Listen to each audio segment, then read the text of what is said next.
Single mother like myself, yeah, who fight to give baby love and shelter. Have a child for your man, you go through hellfire. Left with your mother as your only helper. I'm Joan Davis Williams from Jamaica, 64 years of age, proud of that big time.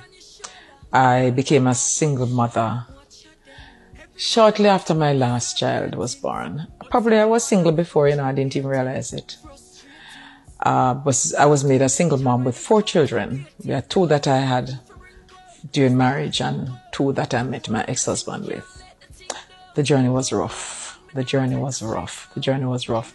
I sounded like a dog then. Everything just rough and everything just rough. And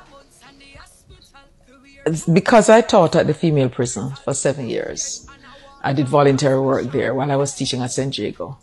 A lot of the things that I learned from the inmates assisted me in coping as a single parent. Because there were times when I thought of doing some very serious things to my ex-husband. Very, very serious. But having spoken to these ladies over time, they made me realize that I just have to learn to cope. I wasn't even sure why I said yes to the project. Eva, having met Eva years ago, and I must say I gave her first teaching job. Eva is very convincing. So whenever Eva says, Joan, you need to do this, or Miss, you need to do that, I jump at it. I'm excited though to share the journey with other women who have walked similar journeys with me.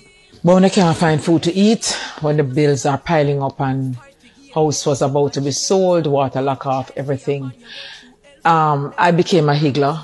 I became a caterer. I was still teaching. Still teaching. It was really terrible because I got job offers, but I had to decide on remaining in the classroom so that I could see my children go through life and see them do well. I thank my neighbors. My neighbors were my great support system. My parents didn't know that I was going through such struggles. I was too ashamed to tell them. I know they would have supported me. They didn't have a clue what was happening. So my parents and then my very, very good friend, Rosie Allwood Morrison. Rosie was there for me 24/7.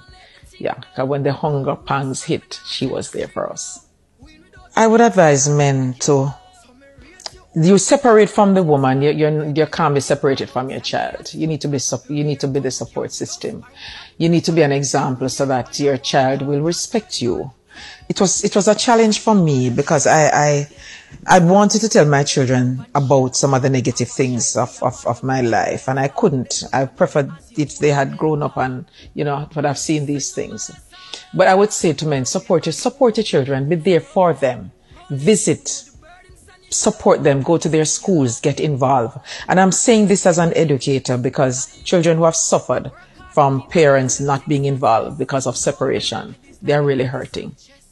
I make marks on people's lives, positive marks. An educator for 44 years. I'm still making my mark. And I've seen my graduates there over the years and I'm quite pleased. Still happy with what I'm doing. What would you leave as a nugget?